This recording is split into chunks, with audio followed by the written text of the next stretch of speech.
जय हिंद साथियों, स्वागत है आप सभी का सत्या एक्सीलेंट यूट्यूब चैनल पे। अभी आप स्क्रीन पर एक क्वेश्चन देख रहे हैं। ये question IT first year electrician trade के छात्रों के लिए और आज की वीडियो में आपको 20 क्वेश्चन बताने वाले हैं जो कि आईटी फर्स्ट ईयर के जो छात्र इलेक्ट्रीशियन ट्रेड से जो आईटीआई करें उनके लिए काफ़ी इंपॉर्टेंट क्वेश्चन है। तो चलिए आज का क्वेश्चन शुरू करते हैं। वीडियो को आप बिल्कुल कंप्लीट देखिएगा और जानकारी पसंद आती है तो इस वीडियो पर एक लाइक जरूर कीजिएगा। जैसे कि यहाँ पर क्वेश्चन में पूछा जा रहा है, कौन सी युक्ति धूप को मतलब कि प्रकाश को विद्युत ऊर्जा में बदलती है। तो देखिए, प्रकाश को विद्युत ऊर्जा में जो परिवर्तित करती है उसे हम बोलते हैं सोलर सेल। क्या बोला जाता है? सोलर सेल बोला जाता है।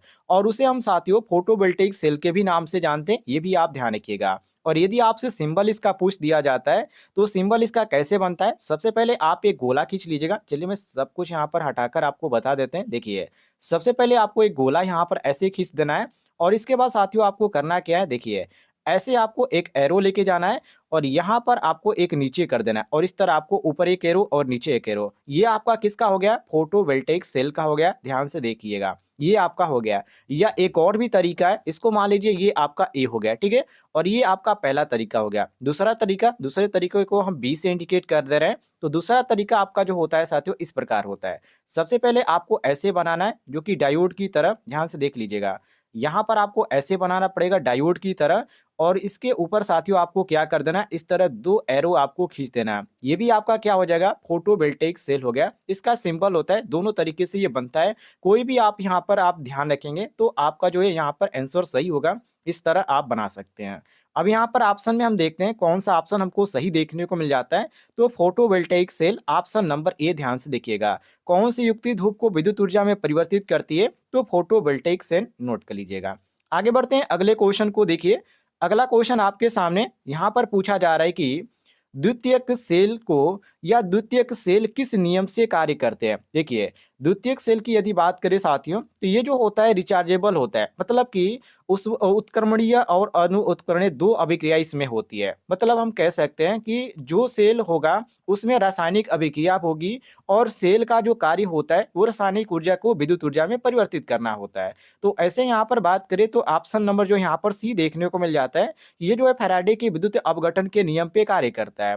अब यहाँ पर बात करते हैं कि जो इसमें जो सेल होता है ये जो ऊर्जा को परिवर्तित करता है उसके अंतर्गत द्वितीयक जो सेल होते हैं वो कितने प्रकार के होते हैं। जैसे क्वेश्चन में पूछा जा रहा है कि द्वितीयक सेल किस नियम से कार्य करता है, तो द्वितीयक सेल का काम करता है फैराडे के विद्युत अपघटन के नियम से। लेकिन द्वितीयक सेल के जो प्रकार होते हैं वो कौन कौन से प्रकार होते हैं, ये आपसे कोई पूछ दिया जाए या कोई पूछ ले तो आप कैसे इसको बता पाएंगे। तो देखिए, ये जो प्रकार होते हैं साथियों तीन प्रकार के होते हैं।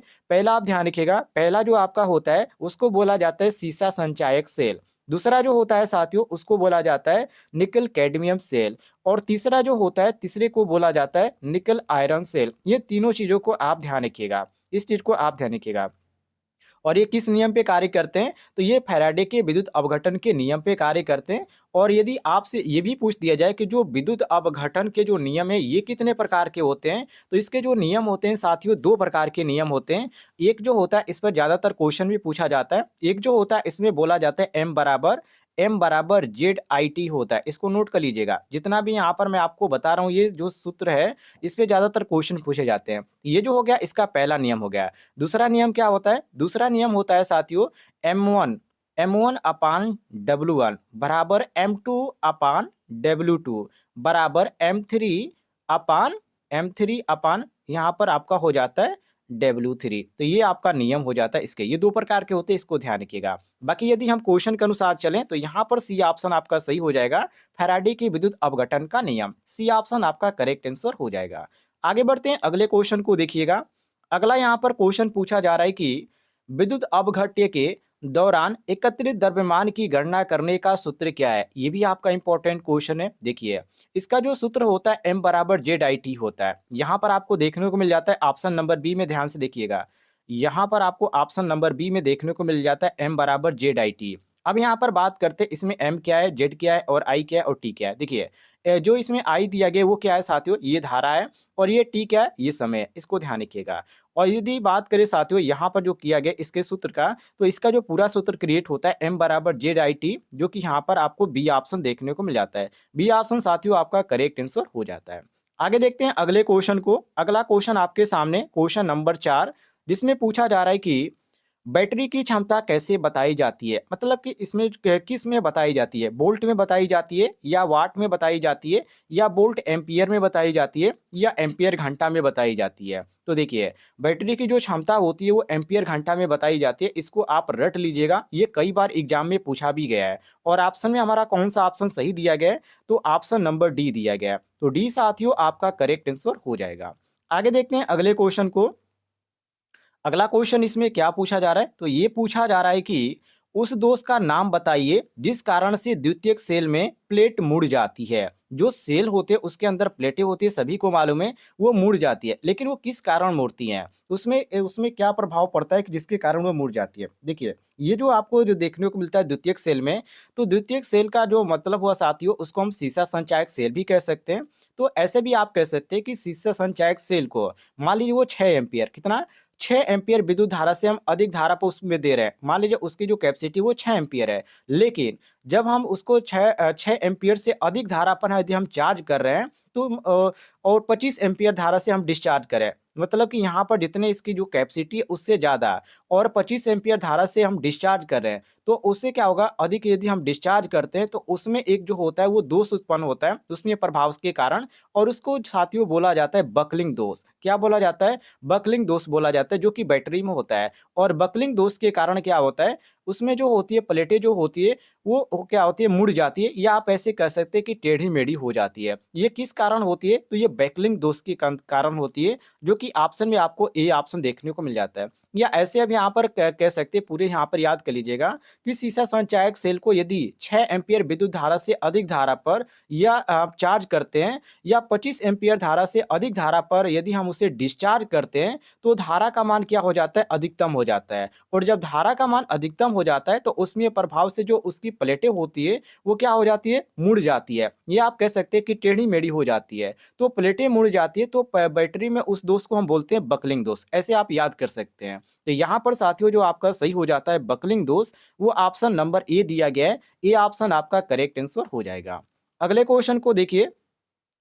क्वेश्चन नंबर यहाँ पर 6 है। क्वेश्चन नंबर 6 में पूछा जा रहा है कि विद्युत आवेश की इकाई क्या है? काफी इजी क्वेश्चन है, सभी को मालूम होगा। जो आपका यहाँ पर दिया गया है साथियों, इसमें कौन सा ऑप्शन आपको सही देखने को मिल जाता है? चलिए फटाफट बताइएगा। क्वेश्चन नंबर कौन सा है? क्वेश्चन नंबर यहाँ पर आपको 6 देखने को मिल जाता है। आवेश की इकाई क्या है? काफी इजी क्वेश्चन है। देखिए, सभी को सूत्र मालूम है। इसका सूत्र क्या होता है? Q बराबर IT होता है। क्या होता है साथियों? Q बराबर IT होता है। और यहाँ पर आई से क्या हो जाता है? ये आपका एम्पियर है, और ये क्या हो गया? सेकेंड हो गया। तो एम्पियर गुणे सेकेंड तो को हम क्या बोलते हैं? कूलाम कहते हैं। तो आप ऐसे कह सकते हैं कि आवेश की इकाई क्या है साथियों? तो आवेश की इकाई है कूलाम। ये आपका जो हो जाएगा ऑप्शन नंबर डी, बिल्कुल करेक्ट आंसर हो जाता है। डी ऑप्शन साथियों आपका करेक्ट आंसर हो जाएगा। आगे बढ़ते हैं अगले क्वेश्चन को देखिए। अगला क्वेश्चन आपके सामने, जहां पर अगला क्वेश्चन यहाँ पर पूछा जा रहा है कि लिथियम से, ये क्वेश्चन है कि लिथियम सेल का निर्गत वोल्टेज कितना होता है? वेरी वेरी इंपॉर्टेंट क्वेश्चन है साथियों। देखिए, यहाँ पर लिथियम की यदि बात करें तो ये जो एक यहाँ पर वोल्टेज इसका माना गया है, लगभग में इसका जो माना जाता है 2.5 से ये 3.6 तक माना जाता है। कितना? 2.5 से 3.6। लेकिन यहाँ पर निर्गत कहा जा रहा है, ठीक है, निर्गत कहा जा रहा है, मतलब कम से कम की यहाँ पर बात की जा रही है। तो यहाँ पर हम 2.5 मारेंगे। और जब यहाँ पर अधिक से अधिक पूछा जाता है तो उस समय आप साथियों ध्यान रखिएगा, वो आप 3.6 मारेंगे। इसमें आपको कंफ्यूज बिल्कुल भी नहीं होना है, ये ध्यान रखिएगा। जब कम का बात किया जाए तो 2.5 और अधिक बात किया जाए तो 3.6। तो यहाँ पर निर्गत वोल्टेज की बात किया जा रहा है। तो यहाँ पर जो आपका सही हो जाएगा ऑप्शन नंबर डी, मतलब आउटपुट की बात किया जा रहा है, ठीक है। तो आउटपुट यहाँ पर 2.5 होगा। आगे बढ़ते हैं अगले क्वेश्चन को देखिए। अगला क्वेश्चन आपके सामने क्वेश्चन नंबर 8, जिसमें साथियों क्वेश्चन नंबर 8 में पूछा जा रहा है कि कम समय में उच्च दर से बैटरी आवेशित करने हेतु कौन सी विधि अपनाई जाती है? सबसे पहले क्वेश्चन को आप समझने का प्रयास कीजिएगा।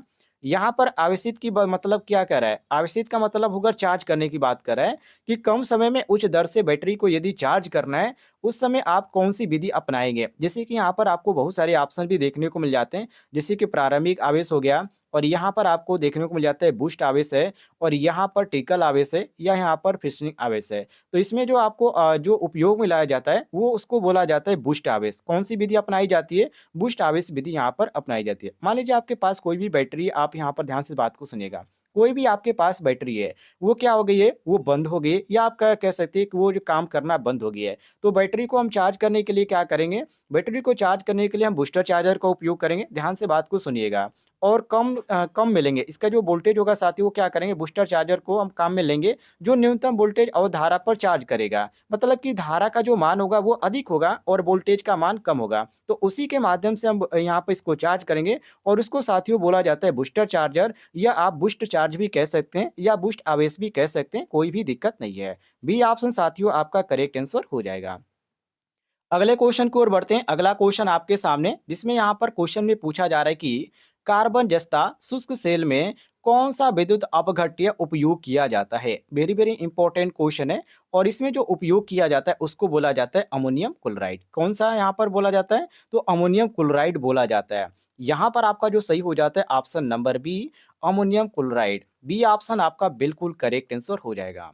अगले क्वेश्चन की ओर बढ़ते हैं। अगला क्वेश्चन क्या पूछा जा रहा है, तो क्वेश्चन नंबर 10 को देखिए साथियों। क्वेश्चन नंबर 10 में पूछा जा रहा है कि द्रवों में विद्युत धारा प्रवाहित होना कौन सा प्रभाव है। द्रवों की बात कर रहा है। अब यहाँ पर ऑप्शन दिए गए उष्मीय, प्रकाशीय दिया गया है, और यहाँ पर दिए गए चुंबकीय दिया गया, और यहाँ पर रासायनिक। तो यह प्रकाशीय तो कभी होगा ही नहीं है। अब यहाँ पर उष्मीय की बात करते हैं। तो देखिए उष्मीय कब होता है, यदि धारा प्रतिरोध में से गुजरती है तो उसको हम बोलते हैं उष्मीय प्रभाव। ठीक है, कंफर्म हो गया। अब ये प्रकाशीय को छोड़ दीजिए। अब यहाँ पर चुंबकीय को देखिए, तो चुंबकीय कब होता है, देखिए यदि धारा किसी कुंडली में से गुजरती है तब उसका जो प्रभाव होता है वो कौन सा प्रभाव होता है, उसको बोला जाता है चुंबकीय प्रभाव। अब यहाँ पर दिया गया एक नीचे रासायनिक प्रभाव। तो जब धारा रासायनिक विलयन में से गुजरेगी तो उसको केमिकल प्रभाव बोलते हैं, या बैटरी को हम बात करें तो बैटरी में रासायनिक प्रभाव। तो यहाँ पर उसी चीज को पूछा जा रहा है कि विद्युत धारा प्रवाहित होना कौन से प्रभाव में के अंतर्गत आता है, तो इसको बोला जाता है रासायनिक प्रभाव। ऑप्शन नंबर डी आपका करेक्ट आंसर हो जाएगा। यदि किसी भी क्वेश्चन में किसी प्रकार का कंफ्यूजन आपको हो तो कमेंट बॉक्स में पूछ लीजिएगा, आपको जानकारी मिल जाएगी।